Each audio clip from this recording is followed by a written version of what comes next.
one of the things that we noticed during the pandemic, that there were two broad philosophies in dealing with it. One was the approach that most countries, including the United States and India, adopted, which was about reacting very actively to the virus itself and to the pandemic, while ensuring that activities could go on to the extent possible.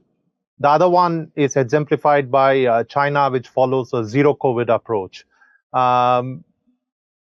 What do you think we need to do in case there is a surge? And the reason I'm asking you this is because, as you yourself mentioned, we do keep having these waves from time to time. Yeah, look, there could have been a case for zero COVID in the early days of the pandemic.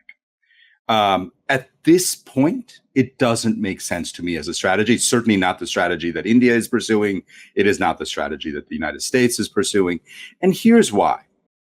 Look, we have to take different approaches to a pandemic at different phases of the pandemic.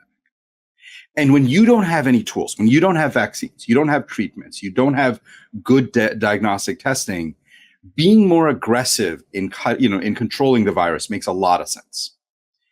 But that's not where we are, right? I mean, if you think about it, right, 1 billion Indians have been vaccinated. 230 million Americans have been vaccinated. We are at a point where vaccines are widely available, easily accessible. We have treatments now that are coming online. We need to keep working on making them come online faster.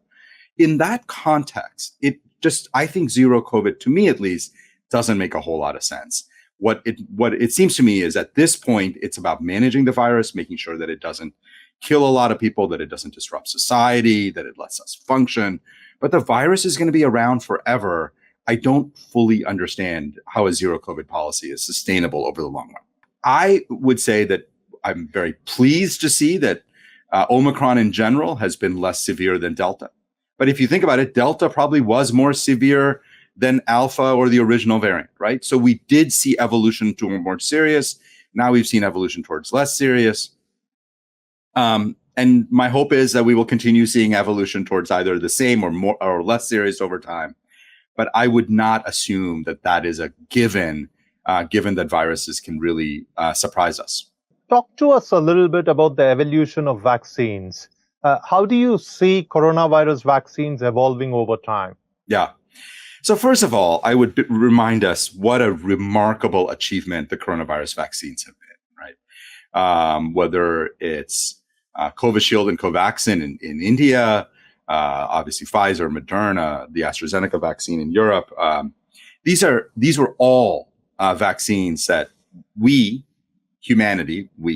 as a human population, we built these vaccines in extremely short time without cutting corners, and they have turned out to be life-saving. I mean, the reason why deaths are so low in so many places around the world is because of the high levels of vaccination. And if you think about how India turned around its situation after Delta, I mean, Delta, of course, was awful.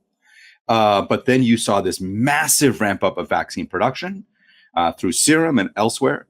But you also saw a phenomenal vaccination campaign. I will tell you, it's one of the most impressive vaccination campaigns in the world throughout this pandemic and kind of in history. So very, very impressive. And that has left the Indian population in much better shape. I would say similarly here in the United States, the level of vaccinations has left the US population in better shape. Always can do more, always can get more people vaccinated. So it's not that it's done. So that's been the first generation of vaccines. Now what we're seeing is the second generation of vaccines. The second generation of vaccines are getting updated against Omicron. And what we're seeing in the early data is that these vaccines are better. They're better at dealing with Omicron because they're targeted towards Omicron. And the question that is out there in the vaccine world is, are we going to keep doing this? Every year, are we going to keep updating it to the next one? I remind people, first of all, if that's where we land, that's okay. We do that with the flu vaccine every year, and we can do that. It's not a big deal. But my hope is that while we may have to do that for a year or two, that we can start building vaccines that are far more resilient against evolving virus, that are variant resistant, that can really prevent infections.